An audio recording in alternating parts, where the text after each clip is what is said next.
There is a city that does not appear on any map. Not because it is small, not because it is remote. Because the government that built it decided, quite deliberately, that it should not exist, at least not on paper. Tens of thousands of workers and their families lived inside it. They raised children there. They grew old there. And when the thing beneath them finally broke open, they were told nothing. Not for a week, not for a month, for 32 years.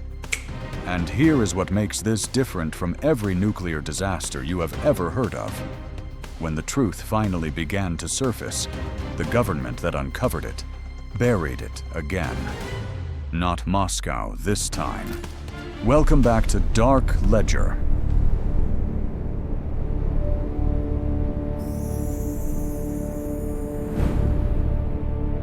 It is September 29th, 1957, a Sunday.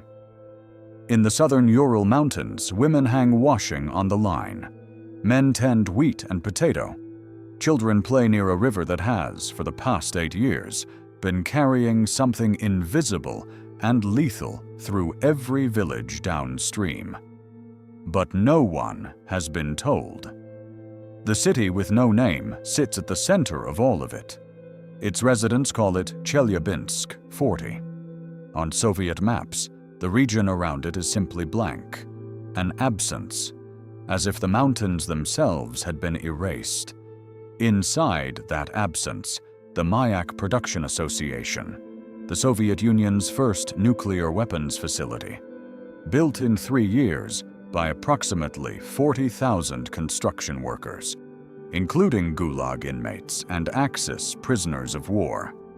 By 1949, it had produced the first Soviet nuclear bomb. Moscow demanded more and allowed less time to make them.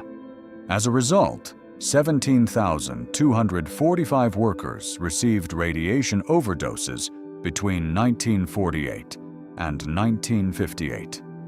That is not a consequence of the disaster. That is the baseline. That is before the explosion. But 27 feet below the surface, something has been quietly cooking for over a year, and nobody has fixed it. To understand what happened, you need to understand the mechanism. Beneath the plant, stainless steel tanks sat buried in a concrete canyon, each holding 70 to 80 tons of liquid radioactive waste, mainly ammonium nitrate compounds, kept stable by cooling water pipes running continuously through the vaults. In 1956, the cooling system on tank number 14 failed. It was not repaired. The temperature began to rise, slowly at first, then without stopping. For more than a year, tank 14 sat broken and ignored while radioactive decay heated its contents to between 330 and 350 degrees Celsius, hot enough to melt lead. The liquid boiled away. What remained was solidified ammonium nitrate, a high explosive, packed around radioactive isotopes and being cooked toward detonation. The engineers who allowed this to happen were not disciplined. They were not reassigned. The temperature gauges that should have flagged the rising heat had malfunctioned, and had not been repaired either. A failed pipe, a broken gauge, and nobody with the authority or the willingness to stop the line and fix either of them. That decision, made by someone whose name does not appear in any official account, would make the Urals radioactive for generations. 4:22 p.m., September 29th, 1957. Tank 14 exploded with a force of at least 70 tons of TNT.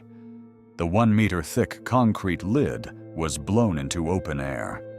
A brick wall 200 meters from the blast was destroyed. Witnesses describe a thick layer of red dust settling on everything, and the leaves of every plant nearby withering and falling within minutes. About 90% of the radioactive activity settled near the explosion site, The remaining 10%, approximately 74 petabecquerels of radionuclides, lifted northeast, carrying cesium-137 and strontium-90, isotopes that lodge in bone and tissue and do not leave. The plume spread over more than 52,000 square kilometers. At least 270,000 people lived beneath it. That evening, residents of the villages beneath the plume noticed a glow in the sky, bluish-violet, shifting. The regional press speculated about polar lights appearing exceptionally far south. The government said nothing else. The city with no name had been built, by design, upwind of the plant.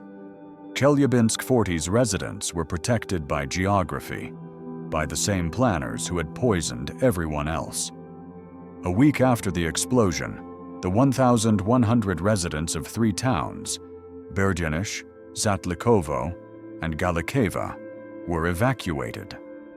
Their clothes and personal effects had to be destroyed.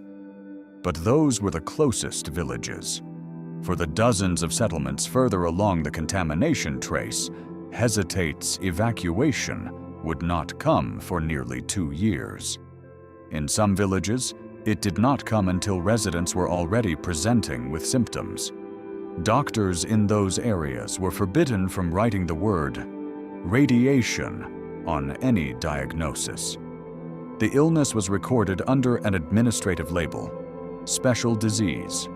Rashida Fatahova, 83, who lived in Musliumovo at the time, said it was horrible. Ethnic Russians were resettled right away after the catastrophe, but not the Tatars. The contamination fell on everyone equally. The evacuation did not. And the man who would eventually tell the world what had happened. He had already been stripped of his country before he wrote a single word of it. In 1976, a Soviet biologist named Zoris Medvedev published an account of the Kyshtym disaster in the British journal New Scientist. He had already been stripped of his Soviet citizenship in 1973, before the article existed. He wrote it from exile in Britain, with no country left to protect or return to. The response was immediate. Sir John Hill, then chairman of the United Kingdom Atomic Energy Authority, called it rubbish and a figment of the imagination. His account was later confirmed by Professor Lev Tumerman, former head of the biophysics laboratory at Moscow's Engelhardt Institute, who had personally driven through the contaminated zone. A dead stretch of highway, with no houses, no farms, no animals, and road signs warning drivers not to stop under any circumstances. Then comes the detail. No other version of this story has examined, at the depth it deserves. According to documents obtained under the Freedom of Information Act, the CIA had known of the 1957 Mayak accident since 1959, but kept it secret to prevent adverse consequences for the fledgling American nuclear industry. U-2 spy planes had photographed the contaminated zone. Government laboratories issued statements downplaying Medvedev's reporting. Those documents were kept from the public, specifically to avoid people asking questions about the safety of the U.S. government's own Hanford nuclear site. Not the Soviet nuclear industry, the American one. The CIA actively helped the Soviet Union keep its first nuclear catastrophe secret until 1989. 2 governments, opposite ideologies. One agreement: the people beneath the plume do not need to know. Those living near the Teksha River today suffer cancer rates 3.6 times higher than the national average, and birth defects 25 times more frequently than in other parts of the country. The Mayak plant was never shut down. As of 2025, it remains operational. In the early 2000s, survivors were offered compensation. the equivalent of approximately $30,000 or new housing. Many who chose the cash received only partial payments. The new homes provided were built within contaminated zones. The Soviet government formally admitted the disaster in 1989, 32 years after it happened. Russia has never fully acknowledged its impact on human health. A court ruling obtained by the environmental group Eco-Defense confirmed that between 2001 and 2004, 30 to 40 million cubic meters of radioactive waste continued to enter the Tesha River. The river flowing through Musliumovo, where strontium-90 levels measured 6 times the Russian intervention limit as recently as 2004. Nadezhda Kutepova, a lawyer who spent years fighting for residents near Mayak, said the people living in this region have become a sort of radioactive waste. She was eventually branded a traitor and forced to flee the country.